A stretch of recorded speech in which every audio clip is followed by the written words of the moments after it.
Hi friends, ഇന്ന് നമ്മൾ നമ്മുടെ മല്ലു സീരീസ് ചാനലിൽ മിസ്റ്റർ ഇൻസോമിനിയ വെയിറ്റിംഗ് ഫോർ ലവിൻ്റെ 4ാമത്തെ എപ്പിസോഡാണ് റിവ്യൂ ചെയ്യാനായിട്ട് പോകുന്നത്. ലാസ്റ്റ് എപ്പിസോഡിൻ്റെ എൻഡിങ്ങിൽ നമ്മുടെ യാൻ വന്ന് വളരെ വേർഡായിട്ടുള്ളൊരു സ്വപ്നം കണ്ട് ഞെട്ടി എണീക്കുന്ന സീനോട് കൂടിയായിരുന്നു അവസാനിച്ചത്. ഇന്നത്തെ എപ്പിസോഡിൻ്റെ സ്റ്റാർട്ടിങ്ങിൽ കാണിക്കുകയാണ് നമ്മുടെ ലൂസി വന്ന് രാവിലെ തന്നെ നമ്മുടെ യാൻ്റെ കമ്പനിയുടെ മുന്നേ വന്ന് നിൽപ്പുണ്ട്. അപ്പോൾ അവിടെ വന്ന് ലിനി എന്ന് പറയുന്ന ഒരു അസിസ്റ്റൻ്റ് ഉണ്ടായിരുന്നല്ലോ, അവർ വന്ന് ചോദിക്കുക എന്ത് പറ്റുമെന്ന് ചോദിക്കണം. അപ്പോൾ പറയണേ എനിക്ക് വന്ന് യാൻ്റെ അടുത്ത് വന്ന് സംസാരിക്കണമെന്ന് പറഞ്ഞുകൊണ്ടിരിക്കുന്ന സമയത്ത് സ്പെഷ്യൽ അസിസ്റ്റൻറ്റ് ഞാനും കൂടി അങ്ങോട്ട് വരുവാണ്. പക്ഷേ ഇപ്പോൾ ഒരു പ്രശ്നമുണ്ട്. എന്താണെന്ന് വെച്ച് കഴിഞ്ഞാൽ ഇവർക്ക് പോകാനുള്ള കാർ റെഡി ആയിട്ടില്ല. പക്ഷേ നമ്മുടെ യാനാണെങ്കിൽ ഒരു മീറ്റിങ്ങിന് എത്തിയേ വരത്തുള്ളൂ. ഇനിയിപ്പോൾ കാറൊക്കെ വന്ന് ഒപ്പിച്ച് പോകുമ്പോഴേക്കും ഒരു ഇതും ടൈം ആവും. അപ്പോൾ എല്ലാവരും സജസ്റ്റ് ചെയ്യുവാണ് നമ്മുടെ ലൂസിയുടെ കയ്യിൽ ഇലക്ട്രിക് സ്കൂട്ടി അല്ലേ, അപ്പോൾ അവളുടെ കൂടെ പോകാൻ. അപ്പോൾ ലൂസിയും ഹെൽപ്പിംഗ് ഹാൻഡായിട്ട് ലൂസി അവിടെ നിൽപ്പുണ്ട് കേട്ടോ. അപ്പോൾ അവളും വരാൻ പറയുന്ന സമയത്ത് ഞാൻ കുറച്ച് ആലോചിക്കും, പിന്നെ വേറെ വഴിയില്ലോ, മീറ്റിങ്ങിന് കറക്റ്റ് സമയത്ത് ചെന്നല്ലേ പറ്റും. അത് ലൂസിയുടെ സ്കൂട്ടിയിൽ കയറി പോവാണ്. അപ്പോൾ സ്കൂട്ടിയിൽ കയറി പോകുമ്പോൾ നോക്കണം, ഇവൻ കൈയൊക്കെ കെട്ടിയിടിച്ചിട്ട് ഡിസ്റ്റൻസ് ഒക്കെ ഇട്ടിട്ട് ഭയങ്കര റൂഡായിട്ടാണ് പോകുന്നത് കേട്ടോ. അപ്പോൾ ഇവള് പറയുകയാണ് എങ്ങനെയുണ്ട് എൻ്റെ സ്കൂട്ടി, നല്ല സ്പീഡല്ലേ എന്ന് പറഞ്ഞ സമയത്ത് ഇവൻ പറയാം നീ നേരെ നോക്കി അങ്ങ് വണ്ടി ഓടിക്കുമെന്ന് പറയും. അപ്പോൾ നമ്മൾ ലൂസി പറയും അതെ ഞാൻ നിങ്ങൾക്ക് ഒരു സഹായം ചെയ്യുന്നു, എന്നിട്ട് നിങ്ങൾ എൻ്റെ അടുത്ത് ഇങ്ങനെ റൂഡായിട്ട് സംസാരിക്കുന്നൊന്നും ശരിയായിട്ടുള്ള കാര്യമില്ലെന്ന് പറയും. അപ്പോൾ ഞാൻ പറയും നീ ചെയ്ത ഹെൽപ്പിനുള്ളത് ഞാൻ തിരിച്ച് ചെയ്തോളാം, അതൊന്നും നീ കാര്യമാക്കണം, നീ വേഗം എന്നെ കൊണ്ടാക്കാൻ നോക്കുന്നും പറഞ്ഞിട്ട് പോവാണ്. അത് കഴിഞ്ഞ് ഇപ്പം മീറ്റിംഗ് എല്ലാം കഴിഞ്ഞ് തിരിച്ചിറങ്ങി വരുമ്പോൾ ലൂസി അവിടെ നിന്ന് പോവാതെ അവിടെ തന്നെ വെയിറ്റ് ചെയ്തുകൊണ്ടിരിക്കുകയാണ്. അപ്പോൾ ഞാൻ വന്ന് ചോദിക്കണം നീ എന്താടി പോവാഞ്ഞേ, നിനക്ക് പൊക്കൂടായിരുന്നോ, വെയിറ്റ് ചെയ്യേണ്ട കാര്യം എന്താണെന്ന് ചോദിക്കും. അപ്പോൾ ലൂസി പറയും അല്ല ഞാനല്ലേ കൊണ്ടുവന്നാക്കിയത്, അപ്പോൾ ഞാൻ തന്നെ തിരിച്ച് കൊണ്ടുപോകണല്ലോ, അതുകൊണ്ട് വെയിറ്റ് ചെയ്തെന്ന്. മാത്രമല്ല അവളൊരു ബ്രെഡ് കഴിച്ചുകൊണ്ടിരിക്കുമായിരിക്കും. അതുകൊണ്ട് തന്നെ ആ ബ്രെഡ് വന്ന് അവളുടെ ഈ ചുണ്ടത്തൊക്കെ ഇരിക്കുന്നത് കണ്ടിട്ട് ഇവൻ്റെ കയ്യിലുള്ള ഒരു ലേസ് എടുത്ത് കൊടുക്കും തുടയ്ക്കാനായിട്ട്. അപ്പോൾ ഇവൾ വിചാരിക്കും ഇവളുടെ ഷൂവിൽ അഴുക്കായതുകൊണ്ട് അത് തുടയ്ക്കാൻ കൊടുത്തതാണെന്നും വിചാരിച്ചിട്ട് അവൾ ആ ഷൂ തുടയ്ക്കാൻ നിൽക്കുന്ന സമയത്ത് അവൻ പറയും അയ്യോ ഇത് ഷൂ തുടയ്ക്കാനല്ല, നിൻ്റെ ഫേസിൽ ഇച്ചിരി ബ്രെഡ് ഇരിപ്പുണ്ട് ലിപ്സിൻ്റെ അവിടെ, അത് തുടയ്ക്കാനെന്ന് പറയും. അപ്പോൾ അവൾ അത് തുടയ്ക്കും, താങ്ക്സ് എന്നൊക്കെ പറഞ്ഞിട്ട് തുടയ്ക്കും. അത് കഴിഞ്ഞിട്ട് ചോദിക്കും നിനക്ക് എന്താ വേണ്ടേ, ഞാൻ എന്ത് ചെയ്യേണ്ട, പൈസ തരണോ, എന്താ വേണമെന്ന് ചോദിക്കുന്ന സമയത്ത് ലൂസി വിചാരിക്കും സിനിമയ്ക്ക് പോകാമെന്ന്. അവൾ പറയും സിനിമയ്ക്ക് പോകാമെന്ന്. എന്നിട്ട് അവൾ മനസ്സിലാക്കി സിനിമയ്ക്ക് പോകുമ്പോൾ പ്രേത സിനിമയായിരിക്കും, അപ്പം പേടിക്കും, അപ്പോൾ കയ്യെ തൊടുക, അപ്പോൾ ഞങ്ങൾക്ക് രണ്ടുപേർക്ക് ഉറങ്ങാൻ പറ്റുമെന്നൊക്കെ വിചാരിച്ചിട്ടാണ് ഇവൾ സിനിമയ്ക്ക് പോകാമെന്ന് പറയുന്നത്. പക്ഷേ സിനിമയ്ക്ക് പോകുമ്പോൾ ട്വിസ്റ്റ് എന്താണെന്ന് അറിയാമോ, ഇവളാണെങ്കിൽ പെൺപിള്ളേരുടെ കൂടെ ബാക്കിലും ഇവനാണെങ്കിൽ ഫ്രണ്ടിലും ഇരിക്കും കേട്ടോ. അപ്പോൾ ഇവളുടെ പ്ലാൻ എല്ലാം ചീറ്റി പോകുമ്പോൾ പറയും എന്തൊരു റാസ്കലവൻ, എൻ്റെ പ്ലാൻ എല്ലാം ചീറ്റിപ്പോയല്ലോ എന്ന് പറഞ്ഞിട്ട് വരിക. ഇനി അടുത്തത് എവിടെ പോകണമെന്ന് ചോദിക്കുമ്പോൾ പറയും നമുക്ക് ഗോസ്റ്റ് ഹൗസിൽ പോകാമെന്ന്. അപ്പോൾ അവിടെ ആകുമ്പോഴും പേടിക്കുമല്ലോ. അപ്പോൾ ഗോസ്റ്റ് ഹൗസിൽ പോകാമെന്ന് പറഞ്ഞിട്ട് ഗോസ്റ്റ് ഹൗസിൽ പോകുന്ന സമയത്ത് എന്നിട്ട് ഇവിടെ ചോദിക്കും കേട്ടോ ഗോസ്റ്റ് ഹൗസിൽ വെച്ച് നിങ്ങൾക്ക് പേടിയുണ്ടോ. അപ്പോൾ ഇവൻ പറയും ഞാൻ പറയും എനിക്കെന്താ പേടി, എനിക്കൊരു പേടിയില്ലെന്ന്. ആ സമയത്ത് മറ്റേ എന്താ പറയുന്ന ഒരു മെഷീൻ കട്ട് ചെയ്യുന്നൊരു മെഷീനും കൊണ്ട് ഒരാൾ പേടിപ്പിക്കാനായിട്ട് വരും. പക്ഷേ ലൂസി സത്യം പറഞ്ഞാൽ പേടിച്ച് ഓട്ടോ അങ്ങ് ഓടും കേട്ടോ. ഈ മറ്റേ ഇതായിട്ട് വരുന്നില്ലേ, മറ്റേ മെഷീനായിട്ട് വന്ന ആൾ ഇവളുടെ പിന്നാലെ എന്നെ ഓടി വരിക. ലാസ്റ്റ് കറങ്ങി നമ്മുടെ ഞാൻ നിന്നോടെ തന്നെ അവൾ തിരിച്ചു വരുന്ന സമയത്ത് ഈ ഓടി വന്ന ആൾ ക്ഷീണിച്ചിട്ട് പറയാണ് ദൈവമേ ഈ പെണ്ണെന്താ വല്ല സ്പോർട്സിലുള്ള പെണ്ണാണോ, എനിക്ക് വയ്യ, ഈ പെണ്ണെന്തൊരു ഓട്ടമാണെന്ന് പറയും. സംഭവം എന്ന് വെച്ച് കഴിഞ്ഞാൽ ഇവളെ ഓടുന്ന സമയത്ത് ഷൂ പോയി കാണും, അത് എടുത്തു കൊടുക്കാൻ വേണ്ടിയാണ് ഈ മറ്റേ ആ പയ്യൻ വന്ന് ഇവളുടെ പിന്നാലെ ഓടിക്കുന്നത്. ഇതറിയാതെയാണ് ലൂസി കിടന്ന് ഓടിയത്. ഷൂ ഒരെണ്ണേ കിട്ടി കാണത്തുള്ളൂ. ഒരെണ്ണം എടുത്ത് കൊടുക്കുമ്പോൾ അവൾ ചോദിക്കും മറ്റേ ഷൂ എന്ത് ചെയ്യുന്നു. അപ്പോൾ ഈ പയ്യൻ പറയാം അതെ ഞാനൊരു ഷൂവേ കണ്ടുള്ളൂ, അത് തരാൻ വേണ്ടി ഓടിയെന്ന് പറഞ്ഞിട്ട് കൊടുത്തിട്ട് പോകാൻ ദൈവമേ എനിക്കിനി വയ്യാന്ന് പറഞ്ഞിട്ട് ആ ചെറുക്കടന്ന് പോകാം. അത് കഴിഞ്ഞ് ലൂസി പുറത്ത് നിന്നിട്ട് അവൾ പാവം കേട്ടോ, അവൾക്കൊരു ഷൂവല്ലേ കിട്ടിയുള്ളൂ. എന്നിട്ട് ഇങ്ങനെ ഇരുന്ന് എന്താ പറയുന്നത് അവളുടെ ഫോണൊക്കെ തോണ്ടിയിട്ട് മറ്റേ അന്നൊരു കോമ്പറ്റീഷൻ്റെ കാര്യം പറഞ്ഞില്ലേ, ആ ഓർക്കസ്ട്ര കോമ്പറ്റീഷൻ, ആ കോമ്പറ്റീഷനിൽ പങ്കെടുക്കുന്നതിൻ്റെ ഇത് വന്നിട്ടുണ്ട്, രജിസ്ട്രേഷൻ സ്റ്റാർട്ട് ചെയ്തിട്ടുണ്ട്. അതിനെപ്പറ്റി ആലോചിച്ച് സങ്കടപ്പെട്ടിരിക്കുക. ഈ സമയത്ത് ഞാനാണെങ്കിൽ അവളുടെ മറ്റേ ഷൂവും കഷ്ടപ്പെട്ട് കണ്ടുപിടിച്ചിട്ട് അവനിങ്ങ് വന്നിട്ട് അവളെന്താ ഫോണിൽ നോക്കുന്നത് എത്തി നോക്കുക കേട്ടോ. എന്നിട്ട് ഇവൻ ചോദിക്കണോ നിനക്ക് മ്യൂസിക്കിലൊക്കെ ഇൻട്രസ്റ്റ് ഉണ്ടോ എന്ന് ചോദിക്കണം. അപ്പോൾ നമ്മുടെ ലൂസി പറയാണ് മറ്റൊരാളുടെ ഫോണിൽ എത്തി നോക്കാൻ നാണമില്ലല്ലോ, ഇത് എൻ്റെ പേഴ്സണൽ കാര്യം, ഇതിലൊന്നും എത്തി നോക്കാൻ നിൽക്കണ്ടെന്ന് പറയും. അപ്പോഴാണ് ഇവൻ ഈ ഷൂ എടുത്ത് കൊടുക്കുന്നത്. അപ്പോൾ അവൾക്ക് ഭയങ്കര സന്തോഷമാകും കേട്ടോ, അവളെ ഷൂ പോയെന്നും പറഞ്ഞിരുന്നല്ലേ. അപ്പോൾ ഷൂ ഒക്കെ വാങ്ങിച്ച് അവൾ ഭയങ്കര ഹാപ്പി ആയിരിക്കുന്ന സമയത്ത് ഹാപ്പി ആയതുകൊണ്ട് തന്നെ അവൾ പറയും എനിക്കിതിന് പങ്കെടുക്കുന്ന ആഗ്രഹമുണ്ട്, പക്ഷേ എനിക്ക് 1 വർഷം മുമ്പ് ഈ അസുഖം തുടങ്ങിയതിന് ശേഷം എന്താണെന്ന് വെച്ച് കഴിഞ്ഞാൽ ഉറക്കമൊന്നും ശരിയാവാത്തതുകൊണ്ട് പ്രാക്ടീസും ശരിയാവത്തില്ല, മാത്രമല്ല ആ ഒരു പ്രോഗ്രാമിൽ ചെന്ന് എനിക്ക് പെർഫോം ചെയ്യാനും പറ്റത്തില്ല. ഈ അസുഖം എങ്ങനെയെങ്കിലും ട്രീറ്റ് ചെയ്താൽ മാത്രമേ എൻ്റെ ആഗ്രഹമൊക്കെ നടക്കൂ എന്നൊക്കെ പറഞ്ഞോട് പറയുമ്പോൾ നമ്മൾ ഞാൻ ഇച്ചിരി സങ്കടമൊക്കെ ആവുന്നുണ്ട്. പക്ഷേ അത് പുറത്തൊന്നും കാണിക്കില്ല കേട്ടോ. അത് കഴിഞ്ഞിട്ട് ഇവർ വന്ന് ഇവിടുന്ന് പോകുന്ന സമയത്ത് നമ്മുടെ ഷ്യൂമാൻസ് എന്ന് പറയുന്ന ഒരു പെണ്ണില്ലേ, നമ്മുടെ എന്താ പറയുന്നത് ഞാൻ ഇഷ്ടമുള്ള പെണ്ണ്, അവളും അതുപോലെ തന്നെ അങ്കിൾ ഷെന്നും കൂടി ഷോപ്പിംഗ് കഴിഞ്ഞ് വരുവാണ്. ആ സമയത്ത് ഷൂമാൻസ് കാണും കേട്ടോ, നമ്മുടെ യാനും ലൂസിയും കൂടി പോകുന്നത് ഷൂമാൻസ് കാണും. എന്നിട്ട് അങ്കിൾഷനിൻ്റെ അടുത്ത് പറയും അത് നമ്മുടെ എന്താ പറയുക യാൻ്റെ കൂടെ അല്ലേ ഒരു പെണ്ണ് പോയെന്ന് ചോദിക്കുമ്പോൾ പറയും അതൊന്നും കാര്യമാക്കണ്ട, അത് അവനൊന്നും ആയിരിക്കത്തില്ലെന്ന് പറഞ്ഞിട്ട് ടോപ്പിക്ക് മാറ്റുവാണ് അങ്കിൾഷനെ അറിയാൻ പോയത് ലൂസിയാണ്. അതുപോലെ തന്നെ ടോപ്പിക്ക് മാറ്റാൻ ചോദിക്കണേ എനിക്ക് ഒരു ഫ്രണ്ടുണ്ട്, ഒരു ഒരു പെങ്കൊച്ച് ബെസ്റ്റ് ഫ്രണ്ട് ഉണ്ട്. ആ ഫ്രണ്ടിന് എനിക്ക് ബർത്ത്ഡേക്ക് ഒരു ഗിഫ്റ്റ് വാങ്ങണം, എന്ത് വാങ്ങണം എന്ന് പറഞ്ഞോട് നീ ഒന്ന് സജസ്റ്റ് ചെയ്യാമോ എന്ന് ചോദിക്കും. അപ്പോൾ ഷൂമാൻസി പറയും അവളുടെ ക്യാരക്ടർ എങ്ങനെ, ഏത് ടൈപ്പ് പെണ്ണാന്ന് പറയും. അപ്പോൾ ഞാൻ പറഞ്ഞുതരാം അവൾക്ക് എന്താ ഇഷ്ടമാകുമെന്ന്. അപ്പം പറയും നിൻ്റെ കണക്ക് തന്നെയാണ്, ഭയങ്കര കരിയർ വിമൻ ആണ്, ഭയങ്കര സ്മാർട്ടാണ്, ഭയങ്കര യങ് ആണ്, ബ്യൂട്ടിഫുൾ ആണെന്നൊക്കെ പറയുന്ന സമയത്ത് എന്നാൽ നീ ഹൈ ഹീൽസ് വാങ്ങിച്ചു കൊടുക്കും, അത് അവൾക്ക് ഇഷ്ടപ്പെടുന്നു പറയുകയാണ്. അപ്പോൾ അവൾ പറയുന്നത് കേട്ടിട്ട് ഓക്കെ എന്നാൽ നമുക്ക് ഹൈ ഹീൽസും കൂടി വാങ്ങിച്ചിട്ട് പോകാമെന്ന് പറഞ്ഞിട്ട് ഷൂമാൻസിയും അങ്കിൾ ഷെന്നും കൂടി അവിടെ നിന്ന് പോവാണ്. അത് കഴിഞ്ഞ് റെസ്റ്റോറൻറ്റിൽ പോയിരുന്നിട്ട് ഇരിക്കുവാണ്. അപ്പോൾ നമ്മുടെ എന്താ പറയുന്നത് ലൂസി ഇടയ്ക്കിടയ്ക്ക് വരുന്ന റെസ്റ്റോറൻറ്റ് അത് കേട്ടോ. അതുകൊണ്ട് തന്നെ അവിടെ ചെന്നിരിക്കുന്ന സമയത്ത് മാത്രമല്ല, അവളാണെങ്കിൽ ഇച്ചിരി മിഡിൽ ക്ലാസ് അല്ലേ, അപ്പോൾ അങ്ങനത്തെ റെസ്റ്റോറൻ്റ് അല്ലേ പോകുന്നത്. അപ്പോൾ ഇതൊന്നും ഞാൻ ഇഷ്ടപ്പെടുന്നില്ല, ഞാനാണെങ്കിൽ ഇച്ചിരി വൃത്തിയുടെ ആളാണ്, അതുകൊണ്ട് അവൻ ഇച്ചിരി പൊടി പോലും പറ്റുന്നില്ല. അവൻ ചോദിക്കുന്നുണ്ട് ഇവിടെ തന്നെ ഇരിക്കണോ കഴിക്കാൻ. അപ്പോൾ നമ്മുടെ ലൂസി പറയും ഇത് എൻ്റെ ഫേവറേറ്റ് റെസ്റ്റോറൻറ്റാന്ന് പറഞ്ഞിട്ട് ഇവൾ ഫുഡെല്ലാം എന്താ പറയുന്നത് കൊണ്ടുവരാൻ പറയണം.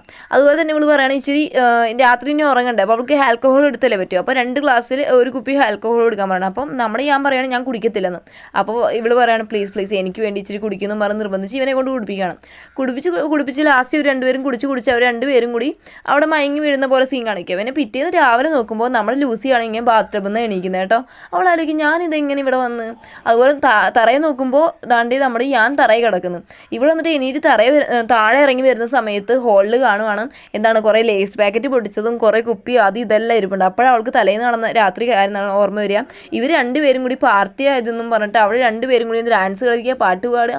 അതുപോലെ തന്നെ ഇവൾ പറഞ്ഞു കാണല്ലോ ഇവൾക്ക് സിംഗിങ് കോമ്പറ്റീഷൻ മറ്റേ ഓർക്കസ്ട്ര കോമ്പറ്റീഷനിൽ പങ്കെടുക്കണം. അപ്പോൾ എന്നിട്ട് അവൻ പറയുകയാണ് ഓക്കെ അപ്പോൾ നമ്മുടെ ഇന്നത്തെ വിന്നർ ആരാണ് ലൂസി എന്നൊക്കെ പറഞ്ഞിട്ട് അവളെ കൂടിയിട്ട് ഭയങ്കര എൻജോയ്മെൻ്റ് ആയിരുന്നു. അത് കഴിഞ്ഞിട്ട് അവൾ പറയുകയാണ് എനിക്ക് കോമ്പറ്റീഷനിൽ ഞാൻ വിൻ ചെയ്തു എന്നൊക്കെ പറഞ്ഞിട്ട് നിങ്ങൾക്ക് ഒരു ഗിഫ്റ്റ് തരാമെന്ന് പറഞ്ഞിട്ട് ഇവളുള്ള കോട്ടൊക്കെ ഊരിയിട്ട് നമ്മുടെ എന്താ പറയുന്നത് നമ്മുടെ യാനൊക്കെ ഇട്ട് കൊടുത്ത് കാണും. അപ്പോൾ അതൊക്കെ ഒന്ന് ആലോചിച്ചിട്ട് അവളിങ്ങനെ കിളി പോയ പോലെ നിൽക്കുക കേട്ടോ. ഈ സമയത്ത് കാണിക്കുവാണ് ഇവൾ എണീറ്റ് വന്നില്ലേ, കുറച്ച് കഴിയുമ്പോൾ നമ്മുടെ എന്താ പറയുന്നത് ഞാൻ അവിടെ നിന്ന് എണീക്കാം. അവിടെ എണീറ്റ് കഴിഞ്ഞിട്ട് അവൻ വന്ന് കണ്ണാടി നോക്കുന്ന സമയത്ത് ഇവൻ്റെ തലയിൽ സ്ലേഡ് കണ്ണൊക്കെ എഴുതി വെച്ചേക്കുന്നത്. അപ്പോഴാണ് അവന് ഓർമ്മ വരിക ഇന്നലെ രാത്രി ഇങ്ങനെ ഈ കോമ്പറ്റീഷനിൽ ജയിച്ചെന്നും പറഞ്ഞിട്ട് ഇവൾ ഇതൊക്കെ കൊടുത്ത് കാണത്തില്ലേ. അപ്പോൾ ഇച്ചിരി ഇവനെ ബ്യൂട്ടിഫുൾ ആക്കണം, ഇവന് ഞാൻ സുന്ദരനാണെന്ന് ചോദിക്കുമ്പോൾ പറയും ഇല്ല ഇച്ചിരി കുറവുണ്ടെന്നും പറഞ്ഞിട്ട് ഇവന് കണ്ണൊക്കെ വരച്ച് കൊടുത്തത് അതുപോലെ തന്നെ സ്ലേഡൊക്കെ കുത്തി കൊടുത്തത് നമ്മുടെ ലൂസിയാണ്. അപ്പോൾ ഇവനും കണ്ണാടി നോക്കിയിട്ട് പറയും എന്ത് രസം എന്നെ എന്തൊരു ക്യൂട്ടാണെന്ന് പറഞ്ഞിട്ട് ഇവനും അതിൻ്റെ കൂടെ എൻജോയ് ചെയ്ത് കാണും. അപ്പോൾ ഇവന് ദേഷ്യം വന്ന് ഇവരെല്ലാം ഊരി വെച്ച് മോക്ക് കഴുകി താഴെ ഇറങ്ങി വരും കേട്ടോ. താഴെ ഇറങ്ങി വന്ന് നോക്കുന്ന സമയത്ത് അവൻ്റെ കൂട്ടത്തിൽ അവിടെ കിടക്കുന്നത്. അപ്പോഴാണ് അവന് ഓർമ്മ വരിക സിംഗിങ് കോമ്പറ്റീഷൻ്റെ കാര്യം പറഞ്ഞിട്ട് ഇവൾ ഗിഫ്റ്റായിട്ട് എന്ത് കൊടുത്ത് കാണും, അവളുടെ കോട്ട അവ ഇട്ടേക്കുന്നത്. അതൊക്കെ ഊരി എറിഞ്ഞ് തിരിഞ്ഞു നോക്കുമ്പോൾ എന്തുവാണെന്നറിയാമോ, അവൻ കഴിഞ്ഞ വർഷം ലേലത്തിന് $8 ലക്ഷം കൊടുത്ത് വാങ്ങിച്ചിട്ടുള്ള പെയിൻറ്റിങ് അവിടെ ഇരിപ്പുണ്ട് കേട്ടോ. അതിനകത്ത് മൊത്തം ലിപ്സ്റ്റിക് കൊണ്ട് ചിത്രം വരച്ച് വെച്ചിരിക്കുന്നു. അപ്പോൾ അവ ആലോചിക്കും ദൈവം ഇതെന്താണെന്ന് പറഞ്ഞിട്ട് ആലോചിക്കുമ്പോൾ മനസ്സിലാവുക ഇവൾക്ക് ഓൾറെഡി ഇവൻ പറഞ്ഞു കാണല്ലോ ഇവളെ ചാമ്പ്യൻ സിംഗിങ് ചാമ്പ്യൻ ഇവളാന്നൊക്കെ പറഞ്ഞിട്ട് ഇവളെ നല്ലപോലെ പ്രോത്സാഹിപ്പിച്ച് കാണും. അപ്പോൾ അതിൻ്റെ ഇതിൽ അവൾ സന്തോഷത്തിൽ പോയിട്ട് ആ പെയിൻറ്റിങ് കാണുമ്പോൾ നല്ല രസമുണ്ടെന്ന് പറഞ്ഞിട്ട് അവൾ ലിപ്സ്റ്റിക്കൊക്കെ എടുത്തിട്ട് അതിൽ ചിത്രം വരയ്ക്കും കേട്ടോ. അപ്പോൾ ഇവൻ വന്ന് ചോദിക്കും അതേ ഞാൻ കഴിഞ്ഞ വർഷം ലേലത്തെ പിടിച്ചതാണ് ഇതിങ്ങനെ ചെയ്യണമെന്ന് ചോദിക്കുമ്പോൾ അവൾ പറയും ഞാനൊരു ചാമ്പ്യനാന്നല്ലേ നീ പറഞ്ഞേ, അപ്പോൾ ഞാൻ ചാമ്പ്യൻ വരച്ച് വെച്ചാൽ അതിനേക്കാൾ വില ഇതിനല്ലേ എന്ന് ചോദിക്കുമ്പോൾ അവൻ പറയും ശരിയാ നീ ഒരു ചാമ്പ്യനല്ലേ നീ വരച്ചുകൊണ്ട് അതിനാ വില എന്ന് പറഞ്ഞിട്ട് അവനും അതിന് സപ്പോർട്ട് ചെയ്ത് കാണും. ഇവരാണെങ്കിൽ ഇപ്പോൾ ബോധം വന്നല്ലോ, നേരത്തെ എന്ന് വെച്ചാൽ ഇന്നലെ വെച്ചാൽ കുടിച്ച് ബോധമില്ലാതല്ലേ ഇങ്ങനെയൊക്കെ ചെയ്തത്. അപ്പോൾ ഇവന് ഭയങ്കര ദേഷ്യം വരും കേട്ടോ. ഇവൻ കൈയൊക്കെ ആക്കിയിട്ട് ലൂസി വിളിക്കും എടി നീ എവിടെയാടി, നീ മര്യാദയ്ക്ക് എൻ്റെ മുന്നിൽ വാ നിനക്ക് ഞാൻ തരാമെന്നും പറയാം. എന്നിട്ട് ഇവനിങ്ങനെ നിന്നിട്ട് ഇതെല്ലാം ഇങ്ങനെ ആലോചിച്ച് നിൽക്കുന്നതൊക്കെ കാണുമ്പോൾ ലൂസി നൈസിന് കല്ലിൻ്റെ ബാക്കിൽ ഒളിച്ചിരിക്കും കേട്ടോ. അവൾ നൈസിന് അവിടെ നിന്ന് രക്ഷപ്പെടാൻ നോക്കുന്ന സമയത്ത് ഇവൻ കറക്റ്റ് പിടിക്കും. അത് കഴിഞ്ഞ് ഇവൻ ഡ്രസ്സെല്ലാം മാറി വന്നിട്ട് ഇവിടെ പറയുവാണ് പെയിൻറ്റിങ്ങും എടുത്ത് വെച്ചിട്ടുണ്ട് കേട്ടോ. എന്നിട്ട് പറയുകയാണ് അതെ മര്യാദയ്ക്ക് $8 ലക്ഷം എൻ്റെ വില, മര്യാദയ്ക്ക് നീ പൈസ തന്നിട്ട് നീ ഇവിടുന്ന് പൊക്കോ, എനിക്ക് നിന്നെ കാണണ്ടെന്ന് പറഞ്ഞിട്ട് പറയുകയാണ്. പക്ഷെ നമ്മുടെ ലൂസി ഒരു മിഡിൽ ക്ലാസ്സില്ല, അവളുടെ നിന്ന് അവിടെ നിന്ന് ഈ $8 ലക്ഷം എടുത്ത് കൊടുക്കാൻ. അപ്പോൾ അവൾ എന്ന് വെച്ചാൽ നൈസിന് അവൾ ക്രെഡിറ്റ് കാർഡ് എടുത്തിട്ട് പറയുകയാണ് അതെ ഇതിനകത്ത് എൻ്റെ ഇത്രയും കാലത്തെ സേവിങ്സും ഉണ്ട്, അത് ഇത്രയും പൈസയ്ക്ക് തികയത്തില്ല എന്നാലും ഇത് വെച്ച് അഡ്ജസ്റ്റ് ചെയ്യാൻ. അപ്പോൾ നമ്മുടെ ഞാൻ ചോദിക്കുകയാണ് ശരി എന്നാൽ എത്രയുണ്ട്. അപ്പോൾ അവൾ പറയും 6000 രൂപയുണ്ട് ഇതിനകത്ത്. അപ്പോൾ അവൻ ചോദിക്കും 6000 രൂപയോ, ഇത് $8 ലക്ഷം അല്ലാതെ ഇവിടുത്തെ 6000 രൂപയല്ല, മനസ്സിലായോ, നീ എന്നാ ഈ പൈസയൊക്കെ എനിക്ക് തരാൻ പോകുന്നതെന്ന് ചോദിക്കും. പറയും ഞാൻ കോഫി ഷോപ്പിൽ പാർട്ട് ടൈം വർക്ക് ചെയ്യുന്നുണ്ട്, എനിക്ക് കിട്ടുന്ന പൈസ ഫുള്ള് ഞാൻ കൊണ്ടുവന്ന് അടച്ചിട്ടാണ് എനിക്ക് തീർത്തോളം, പ്ലീസ് എന്നെ വെറുതെ വിടാൻ പറയണം. അങ്ങനെ ലൂസി അവൻ അവിടെ നിന്ന് പുറത്താക്കും, അങ്ങനെ വേണം പറയാൻ, പുറത്താക്കുവാണ്. അത് കഴിഞ്ഞ് ഞാൻ ഓഫീസിൽ പോകാനായിട്ട് കാർ ഡ്രൈവ് ചെയ്ത് പോകുന്ന സമയത്ത് അങ്കിൾ ഷെൻ വിളിക്കുവാണ്. അങ്കിൾ ഷെൻ വിളിച്ച് വേറെ ഒന്നുമല്ല, ഈ അങ്കിൾ ഷെൻ്റെ ഒരു സീനിയർ ലേഡി ഉണ്ട്, പ്രൊഫസർ ലീ എന്നാണ് ആ ലേഡിയുടെ പേര്. ആ ലേഡി ജർമ്മനിയിൽ മറ്റേ ഈ ന്യൂറോളജിസ്റ്റായിട്ട് വർക്ക് ചെയ്തുകൊണ്ടിരുന്നതാണ്. അവർ തിരിച്ച് ഇവിടെ വന്നിട്ടുണ്ട്, ചൈനയിൽ വന്നിട്ടുണ്ട്. അപ്പം അവരുടെ അടുത്ത് അങ്കിൾഷൻ ഈ കാര്യമെല്ലാം പറഞ്ഞിട്ടുണ്ട്, നമ്മുടെ യാൻ്റെ പ്രശ്നങ്ങളെല്ലാം പറഞ്ഞിട്ടുണ്ട്. അതുകൊണ്ട് തന്നെ അവർ ഹെൽപ്പ് ചെയ്യാമെന്ന് പറഞ്ഞിട്ടുണ്ട്. അതുകൊണ്ട് അവർ പിന്നെ ബോർഡ് മെമ്പേഴ്സിനെ അറിയിക്കത്തില്ല, സീക്രട്ടായിട്ട് വെച്ചോളും, അവർക്ക് അത്രയും അറിയുന്ന ഒരാളാണ്. ഇതൊക്കെ വിളിച്ചിട്ട് നമ്മുടെ യാൻ അറിയിക്കണം. അപ്പോൾ യാൻ പറയണം ഓക്കെ ഞാൻ വരാമെന്ന് പറയുന്ന സമയത്ത് അങ്കിൾഷൻ ചോദിക്കണം നീ ഡ്രൈവ് ചെയ്യാൻ തോന്നുന്നില്ല, നിൻ്റെ അടുത്ത് ആരെ ഡ്രൈവ് ചെയ്യാൻ പറയുന്നത് പറഞ്ഞിട്ട് ചൂടാവാൻ നിൽക്കുമ്പോഴേക്കും ഞാൻ അങ്ങ് ഫോൺ കട്ട് ചെയ്ത് പോകണം. അത് കഴിഞ്ഞ് കാണിക്കണം ലൂസി ആണെങ്കിൽ പാവം ഒന്നുമില്ലാതെ അവിടെ നിന്ന് ഇറങ്ങിയില്ലേ, അവളാണെങ്കിൽ റോഡ് നീളം നടന്നിട്ട് പറയണത് ദൈവമേ ഞാനിനി ടൗണിലെത്താൻ എത്ര നേരം എടുക്കുമെന്ന് അറിഞ്ഞുകൂടല്ലോ, എന്തുവരും നടക്കാം, വേറെ വഴിയില്ല, പൈസയൊന്നുമില്ലെന്ന് പറഞ്ഞിട്ട് ഇവളിങ്ങനെ മെല്ലെ മെല്ലെ നടക്കുവാണേ.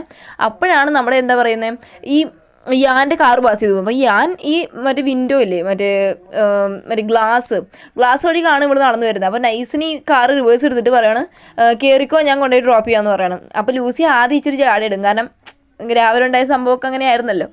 അപ്പോൾ ഇവൻ പറയും എൻ്റെ മനസ്സ് മാറുന്നതിന് മുമ്പ് കയറിക്കോ ഇല്ലെങ്കിൽ നടന്നു തന്നെ പോകാമെന്ന് പറയുന്ന സമയത്ത് ലൂസി വേഗം അതിനകത്ത് കയറുവാണ്. കയറി പിന്നെ അവൻ്റെ ഓഫീസിൻ്റെ മുന്നിൽ എത്തുന്ന സമയത്ത് അവളെ ഇറക്കി വിട്ടിട്ട് പറയണേ ഡി ഒരു മിനിറ്റ് ഒരു കാര്യം പറയാമെന്ന് പറയുന്ന സമയത്ത് അവൾ എന്തോ വലിയ കാര്യമെന്ന് പറഞ്ഞ് തിരിഞ്ഞു പറയും ആ പൈസ വേഗം തിരിച്ചു തരാൻ മറക്കരുതെന്ന് പറഞ്ഞിട്ട് വിടുവാണ്. അപ്പോൾ ലൂസിക്ക് നല്ല ദേഷ്യം വരുന്നുണ്ട്, എന്നാലും അവളവിടെ നിന്ന് പോവാണ്. അപ്പോൾ നമ്മുടെ സ്പെഷ്യൽ അസിസ്റ്റൻറ്റ് വന്നിട്ട് ഇവർ രണ്ടുപേരും കൂടി മറ്റേ ലിഫ്റ്റിൽ കയറുവാണ്. അപ്പോൾ ലിഫ്റ്റിൽ കയറുന്ന സമയത്ത് ചോദിക്കുവാണ് ഇന്നലെ കുടിച്ചതിൻ്റെയൊക്കെ ബോധമെല്ലാം ശരിക്കും വന്നോ എന്നൊക്കെ ചോദിക്കുകയാണ്. അപ്പോൾ എടുത്തുകൊണ്ട് നമ്മൾ ചോദിക്കും ഞാൻ കുടിച്ചത് നീ എങ്ങനെയാണ് അറിഞ്ഞേ ചോദിക്കേ. അപ്പോൾ പറയും ഇന്നലെ ബെസ്റ്റ്, ഇന്നലെ രാത്രി ഡ്രൈവ് ചെയ്യാൻ വേണ്ടി എന്നെയല്ലേ വിളിച്ചേ. അപ്പോഴാണ് ഞാൻ ഓർമ്മ വരുന്നത് ഇന്നലെ രാത്രി ഇവർക്ക് ഉറക്കം വന്ന് ഒരുമാതിരി കുടിച്ച് നല്ല ഇതായ സമയത്ത് ആര് കാർ ഓടിക്കുന്നൊരു വിഷയം വന്ന് ആ സമയത്ത് പറയും എൻ്റെ ലിറ്റിൽ ചെനുണ്ട് അവൻ കൊണ്ടുവരുന്നു അസിസ്റ്റൻറ്റിനെ പറയുന്നത്. എന്നിട്ട് അവനെ വിളിച്ചിട്ട് പിക്കപ്പ് ചെയ്യാൻ വിളിച്ചതൊക്കെ ഇവനായിരിക്കും. അപ്പോൾ ഞാനങ്ങ് ഇതാവും കേട്ടോ, ഭയങ്കര നാണക്കേടാവും, കാരണം അവൻ്റെ ഒരു ഇത്. അപ്പോൾ അവൻ പറയും അതെ ഇത് നമ്മൾ 3 പേരൊഴികെ അല്ല നമ്മൾ 2 പേരൊഴികെ മൂന്നാമത്തെ ഒരു ചെവി അറിയരുത്. അപ്പോൾ എടുത്തോണ്ട് അസിസ്റ്റൻറ്റ് പറയും അയ്യോ മൂന്നാമത്തെ ഒരാൾ അറിഞ്ഞല്ലേ. അപ്പോൾ എടുത്തോണ്ട് ഞാൻ പറയും എടാ നീ എന്തൊരു വിടുവായനാടാ, നീ എന്തോ പറയുന്നേ, നമ്മൾ 2 പേരും അറിയേണ്ടത് വേറെ അറിയണമായിരുന്നോ. അപ്പോൾ പറയും ലൂസി അറിഞ്ഞില്ലേ എന്ന് ചോദിക്കും. അവളുടെ കാര്യമാണോ നീ പറഞ്ഞാൽ ശരി എന്നാൽ കുഴപ്പമില്ലെന്ന് പറഞ്ഞിട്ട് ഞാൻ അവിടെ നിന്ന് പോവാണ്. ഞാൻ നേരെ പോകുന്നത് അത് കഴിഞ്ഞാൽ കോഫി ഷോപ്പിൽ ചീസുവിൻ്റെ അടുത്തേക്ക് നമ്മുടെ ഷ്യൂമാൻസു ചീസുവിനെ കാണാൻ വന്നേക്കണം. എന്നിട്ട് പറയണം ഒരു 5 മിനിറ്റ് സമയം എൻ്റെ കൂടെ സംസാരിക്കാൻ കാണൂ എന്ന് ചോദിക്കണം. അപ്പോൾ ചീസു പറയാം പിന്നെ നിൻ്റെ അടുത്ത് സംസാരിക്കാതിരിക്കാൻ എന്തുവാ, സംസാരിക്കാമല്ലോ എന്ന് പറയും. അപ്പോൾ നമ്മുടെ ഷ്യൂമാൻസി പറയും ഇയാളെ പോലെയൊക്കെ ഭയങ്കര ബിസി ആയിട്ടുള്ള ആൾക്ക് നമ്മുടെ അടുത്തൊക്കെ സംസാരിക്കാൻ നേരം കാണുമോ എന്നൊക്കെ പറയുന്ന സമയത്ത് ചീസു ചോദിക്കും യാനുമായിട്ടുള്ള റിലേഷൻഷിപ്പ് എങ്ങനെയാണ് പോകുന്നതെന്ന്. അപ്പോൾ നമ്മുടെ ഷ്യൂമാൻസി പറയും അവൻ പണ്ടത്തെ കണക്കന്നെ ഭയങ്കര കോൾഡായിട്ടുള്ള ക്യാരക്ടറാണ്, ഭയങ്കര റൂഡൊക്കെ, അതുകൊണ്ട് പിന്നെ അവൻ്റെ സ്വഭാവത്തിന് വലിയ മാറ്റമൊന്നുമില്ല, ഞങ്ങളുടെ റിലേഷൻഷിപ്പ് വലിയ രീതിക്കും നല്ല രീതിക്കൊന്നുമല്ല പോകുന്നതെന്ന് ഷ്യൂമാൻസി പറയും. അതുപോലെ തന്നെ ഷ്യൂമാൻസി ഒരു ഡൗട്ട് പറയും എനിക്ക് അവനൊരു ഗേൾ ഫ്രണ്ട് ഉണ്ടോ എന്ന് ഡൗട്ട്. ഇന്നലെ ഒരു പെങ്കൊച്ചിൻ്റെ കൂടെ ഞാൻ കണ്ടായിരുന്നു. അപ്പോൾ ചീസു ആലോചിക്കും നമ്മുടെ ലൂസി പറഞ്ഞു കാണുമല്ലോ ഭയങ്കര കോൾഡായിട്ടുള്ള ഒരു മീൻസ് സിയുവിനെ പറ്റി. അപ്പോൾ ചീസു ഇത് തമ്മിൽ കണക്ട് ചെയ്യുമ്പോൾ ചീസുവിന് ഡൗട്ട് ഇനി ഒരു പക്ഷേ ആ കൂടെയുള്ള ഗേൾ ഫ്രണ്ട് ഇനി നമ്മുടെ ലൂസി ആണെങ്കിലോ എന്നൊരു ഡൗട്ട് വരുവാണ്. അത് കഴിഞ്ഞ് കാണിക്കുവാണ് നമ്മുടെ യാൻ വന്ന് ആ മീറ്റിങ്ങിന് വെച്ച് കഴിഞ്ഞാൽ വേറെ ഒന്നുമല്ല ജർമ്മനിയിൽ നിന്ന് വന്നിട്ടുള്ള പ്രൊഫസർ ലീ എന്ന് പറയുന്ന ആ ഒരു ഡോക്ടർ വന്നില്ലായിരുന്നു. ആ ഡോക്ടറും അതുപോലെ തന്നെ എന്താ പറയുന്നത് അങ്കിൾഷനും ഇവനും കൂടി ഒരു മീറ്റിംഗ് കൂടുകയാണ്. ആ സമയത്ത് ഇവൻ നടന്ന കാര്യങ്ങളെല്ലാം പറയുന്ന സമയത്ത് ഡോക്ടർ പറയണം ഓക്കെ സയൻറ്റിഫിക്കലി ഇത് പ്രൂവ് ചെയ്യാൻ പറ്റത്തില്ലായിരിക്കും, പക്ഷേ അങ്ങനെയും ഒരു പോസിബിലിറ്റീസ് ഉണ്ട്. പക്ഷേ അങ്ങനെ പോസിബിലിറ്റീസ് ഉണ്ടെങ്കിൽ നമ്മുടെ സ്ലീപ്പിംഗ് എയ്ഡിൻ്റെ കാര്യത്തിൽ നമുക്ക് ഇച്ചിരി കൂടി ബെറ്റർ ഇത് കൊണ്ടുവരാനും പറ്റും, നമ്മുടെ കമ്പനി നല്ല ഹൈ പോസ്റ്റ് ലെവലിൽ കയറിപ്പോവുകയും ചെയ്യുമെന്ന് പറയണം. അപ്പോൾ നമ്മുടെ എന്താ പറയുന്നത് ഈ ഒരു ഐഡിയ ആർക്കും നല്ലതാണെന്ന് തോന്നുന്നു, അങ്കിൾഷനും നല്ലതാണെന്ന് തോന്നുന്നു, അതുപോലെ തന്നെ നമ്മുടെ ഞാനും നല്ലതാണെന്ന് തോന്നുക. എന്നിട്ട് അന്ന് രാത്രി കാണിക്കുവാണ് നമ്മുടെ പാവം ലൂസി ഉണ്ടല്ലോ ഇനിയിപ്പോൾ എന്താ ഇവൻ പുറത്താക്കിയില്ലേ, ഇനിയിപ്പോൾ ഉറങ്ങണമെങ്കിൽ ഉറക്ക ദേവതേനെ ശരണം വെച്ചേ പറ്റത്തുള്ളൂ. അപ്പോൾ ഉറക്ക ദേവതയുടെ അടുത്ത് പ്രാർത്ഥിച്ചുകൊണ്ടിരിക്കും കേട്ടോ. ആ സമയത്ത് നമ്മുടെ എന്താ പറയുന്നത് സ്പെഷ്യൽ അസിസ്റ്റൻ്റ് ഫോണിൽ നിന്ന് നമ്മുടെ യാൻ വന്ന് ഇവളെ വിളിക്കുവാണ്. അപ്പോൾ ഇവൾ ആദ്യം ഫോൺ എടുത്തിട്ട് എന്ത് പറ്റിയെന്ന് ചോദിക്കുന്ന സമയത്ത് നമ്മുടെ ഞാനാണ് സംസാരിക്കുന്നത്. അപ്പോൾ ഞാൻ പറയുവാണ് നീ വേഗം താഴേക്ക് വാ ഞാനിവിടെ വെയിറ്റ് ചെയ്യുന്നെന്ന് പറയുമ്പോൾ അവൾ ആദ്യം ഫോൺ കട്ട് ചെയ്യും കേട്ടോ. പിന്നെ വിളിച്ചിട്ട് പറയും ഞങ്ങൾ താണ്ടി നിൻ്റെ അപ്പാർട്ട്മെൻറ്റ് പുറത്തുനിന്ന് മര്യാദയ്ക്ക് വന്നോ അല്ലെങ്കിൽ ഇപ്പം തന്നെ നീ $8 ലക്ഷം തരേണ്ടി വരുമെന്ന് പറയുന്ന സമയത്ത് വേറെ വഴിയില്ലാതെ ലൂസി താഴെ ഇറങ്ങി വരുവാണ്. താഴെ ഇറങ്ങി വരുന്ന സമയത്ത് ഇവൻ പറയുകയാണ് ഒരു കോൺട്രാക്റ്റ് ഉണ്ട് അത് സൈൻ ചെയ്ത് തരാൻ പറയുന്ന സമയത്ത് അവൾ ചോദിക്കും എന്ത് കോൺട്രാക്റ്റാണെന്ന് പറയുമ്പോൾ അവൻ അത് എടുത്തു കൊടുക്കും. അപ്പോൾ വായിച്ച് നോക്കുമ്പോൾ വേറെ ഒന്നുമല്ല ഇവൻ്റെ പേഴ്സണൽ അസിസ്റ്റൻ്റ് ആവാനുള്ള ഒരു കോൺട്രാക്റ്റാണ്. അതിനാണെങ്കിൽ വേറെ കാര്യമുണ്ട്, ഇവർക്ക് ശമ്പളമില്ല, കാരണം ഇവൾ ഓൾറെഡി ഇവന് $8 ലക്ഷം കൊടുക്കാനുണ്ടല്ലോ, $US കൊടുക്കാനുണ്ട്, അതുകൊണ്ട് ശമ്പളമില്ല. അപ്പോൾ ഇവൾ പറയും ഇതേ എംപ്ലോയ്മെൻറ്റ് കോൺട്രാക്റ്റ് ഒന്നുമല്ല, ഇതേ അടിമത്തം ഇതിനൊന്നും എനിക്ക് സൈൻ ചെയ്യാൻ പറ്റത്തില്ലെന്ന് പറയുന്ന സമയത്ത് സ്പെഷ്യൽ അസിസ്റ്റൻ്റ് പറയും നിനക്കും കൂടി ബെനിഫിറ്റ് ഫുള്ളായിട്ടുള്ളൊരു കാര്യം എന്ത് സംഭവം എന്ന് വെച്ച് കഴിഞ്ഞാൽ നിനക്ക് വന്ന് ഫ്രീ ആയിട്ട് ഇൻസോംനിക്കൽ ട്രീറ്റ്മെൻറ്റ് കിട്ടുമെന്ന് പറയുന്ന സമയത്ത് അവൾ പറയും ഞാനിപ്പോൾ പറഞ്ഞ് സൈൻ ചെയ്തില്ല, ഞാനിപ്പോൾ തന്നെ സൈൻ ചെയ്തെന്നേക്കാന്ന് പറഞ്ഞിട്ട് അവൾ വേഗം വെപ്രാളപ്പെട്ട് സൈൻ ചെയ്ത് കൊടുത്തു വിടുവാണ്. അവരാണ് നീ നാളെ കഴിഞ്ഞ് മറ്റന്നാളോട്ട് കയറിക്കോ, ജോലിക്ക് കയറിക്കോ എന്ന് പറഞ്ഞിട്ട് അവർ രണ്ടും പോകുന്ന സമയത്ത് ലൂസി ഈ കാര്യം ആലോചിച്ചുകൊണ്ട് നിൽക്കുന്ന സീനോട് കൂടിയാണ് നമ്മുടെ ഇന്നത്തെ എപ്പിസോഡ് അവസാനിക്കുന്നത്. ഓക്കെ ഫ്രണ്ട്സ്, നിങ്ങൾക്ക് ഈ വീഡിയോ ഇഷ്ടപ്പെട്ടാൽ ലൈക്ക് ചെയ്യാനും ഷെയർ ചെയ്യാനും സബ്സ്ക്രൈബ് ചെയ്യാനും മറക്കല്ലേ. മാത്രമല്ല നെക്സ്റ്റ് ഒരു വീഡിയോ ആയിട്ട് വരുന്നതായിരിക്കും. Bye bye.